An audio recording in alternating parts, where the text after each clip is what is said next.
All right, we're going to be talking about standard deviation plus PO3 and how you can use those two uh, things to be able to top and bottom tick. First of all, what is what is PO3? So PO3 is basically AMD, and it can happen on many different time frames, like the daily PO3, 4-hour PO3, 1-hour PO3, 15-minute PO3. You know what I mean?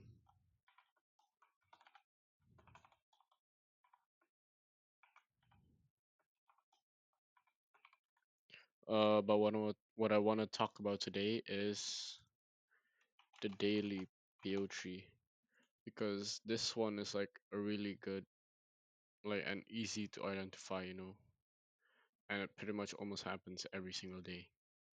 So AMD, what is AMD?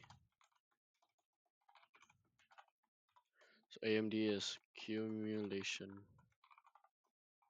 followed by manipulation followed by distribution. Okay, so what that will look like is like this. Start off with accumulation range, followed by a manipulation, and then followed by a distribution leg, which takes out these resting liquid. What the fuck? These resting liquidities on the accumulation range highs. So this is basically what AMD is, and this is what it would look like.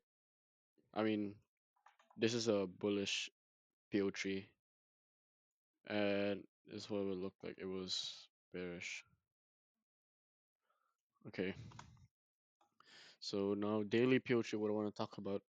So you kind of want to identify your first accumulation range, right? And then you want to look for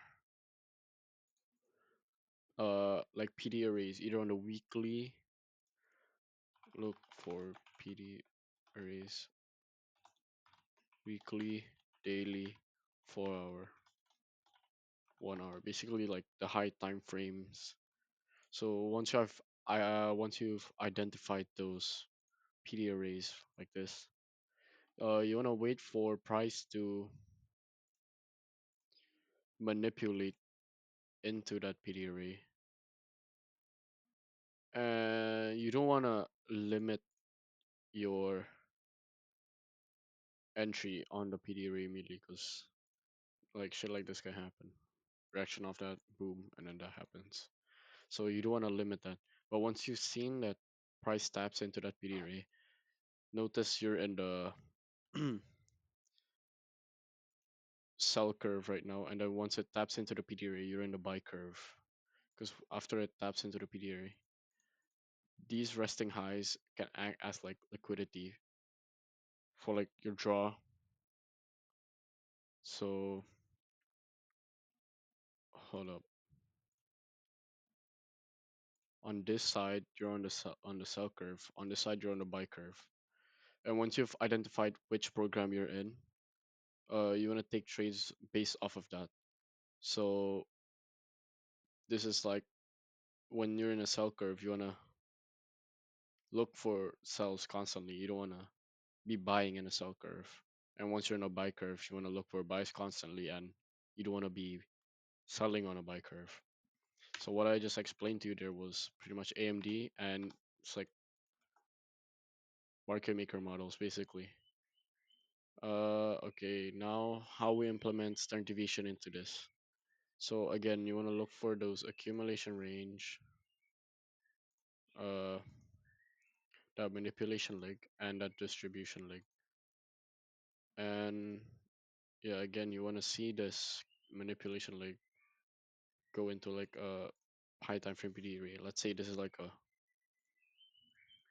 4 hour fair value gap. Yeah. So how you draw? Wait, okay, standard deviations. Here's my standard deviation settings right here. I use the -1, -1.5, -2, -2.25, -2.5, -3.5, -4, -4.25, and 4.5. So there's like Dutch's standard deviation. So here's what you want to see. You want to anchor your standard deviation from the last manipulation leg, like right here, from the last leg of that accumulation range to like the point where it broke it. Like, do you get what I mean? To the point where it broke through the accumulation into the manipulation. You know what I mean? Wait, let me just line this up real quick. Say here. So I should put numbers on this. Uh, Hold up. How the fuck you do this?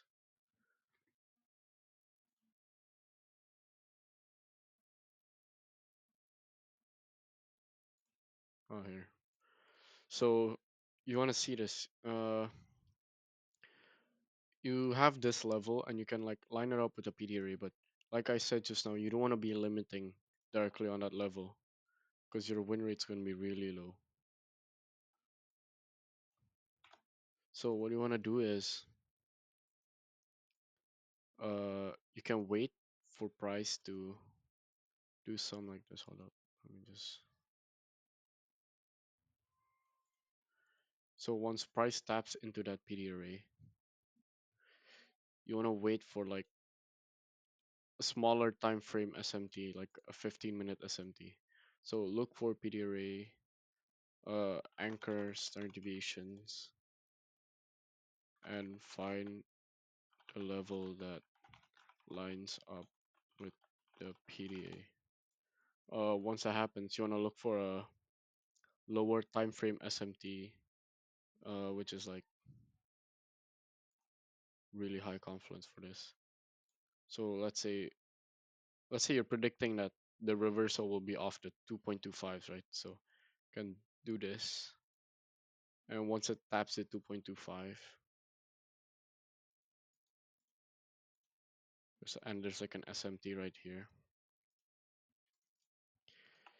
you can enter longs off of this, or what I like to do actually is wait for a reaction of that and wait for a re-entry on here, like an entry trigger, maybe off of like a 5-minute rejection block, uh, or a 3-minute rejection block, or like a 5-minute CISD, and I would enter off either of that. So if a CISD would be like this, have like a 10-point stop, and then for a rejection block, it would be on the CE actually.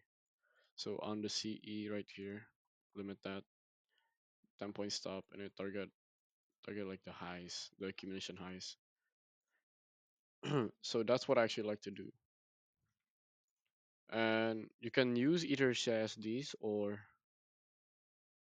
rejection blocks, but rejection blocks give you like higher RR, but like less probability because like price doesn't always retrace back into the rejection block. So once you anchor that, wait for an SMT, 15-minute, 5-minute.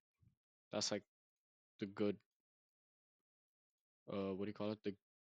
Uh the optimal time frames. So once you wait for an SMT, wait for an entry trigger. So either a 5-minute, 3-minute CISD or rejection block. So that's what you want to do.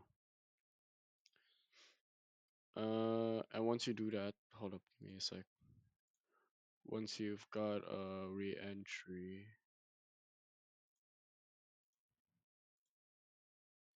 you can actually draw out the distribution leg deviation. It's right here. You see how this broke through here, and then that's like a reversal point. So you can either, I mean, you can mark a deviation leg off of that. Hold on, actually, let me line it up. A deviation leg off of that. Uh, and you can target either the twos or the accumulation highs, or you can go long for like this, the max expansion. But usually I like to go for the negative twos or the accumulation highs. But depends on the RR though. I usually target for like a, so wait, look for a minimum for RR. Anything lower than that, you do not take it. So yeah, this is pretty much how you can implement the daily PO3 and standard deviation, and how you can bottom tick with that. Like I said, the entries could be like this, rejection block entry, and you can limit your trades like this. You can target the twos or the accumulation highs. So yeah, that's how you can bottom tick and top tick with this. And for like uh bearish scenarios, it's like the other way around basically. You just flip all this. You know what I mean? Yeah, so look for a high time frame PD array anchor, and then, oh yeah, I forgot to tell you guys. To identify the daily POC, the 15-minute time frame is like the best. Let me show you an example real quick. I think it was hold up, where was it?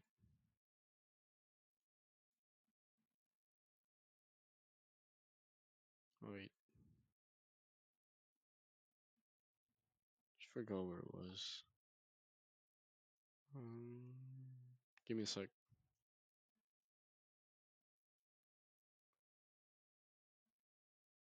Mm, nah, nah. What the hell is it? Is it this one?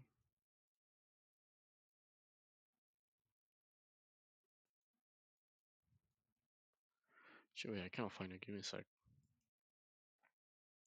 Is it this one? I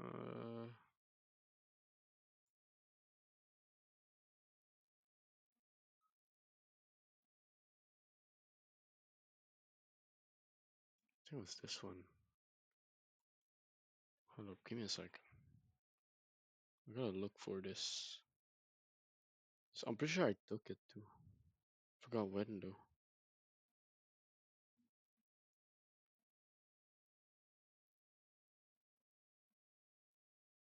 7. Yeah, this one I think. So you guys see this? Accumulation. Hold on. Accumulate. Uh, Manipulate. See how we took out these lows? We actually had SMT on this too. Accumulate, manipulate, and then afterwards, look at what happens. Like hella distribution all the way up here. Oh wait, was this the one I think? Hold up.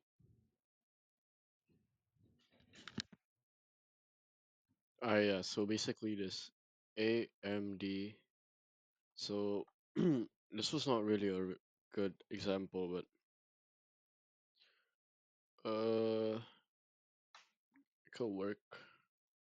But yeah, it could work. Definitely could work. See, should take this order block. Literally zero drawdown. Put a 5 point stop, 10 point stop, whatever you like. Depends on your risk management. And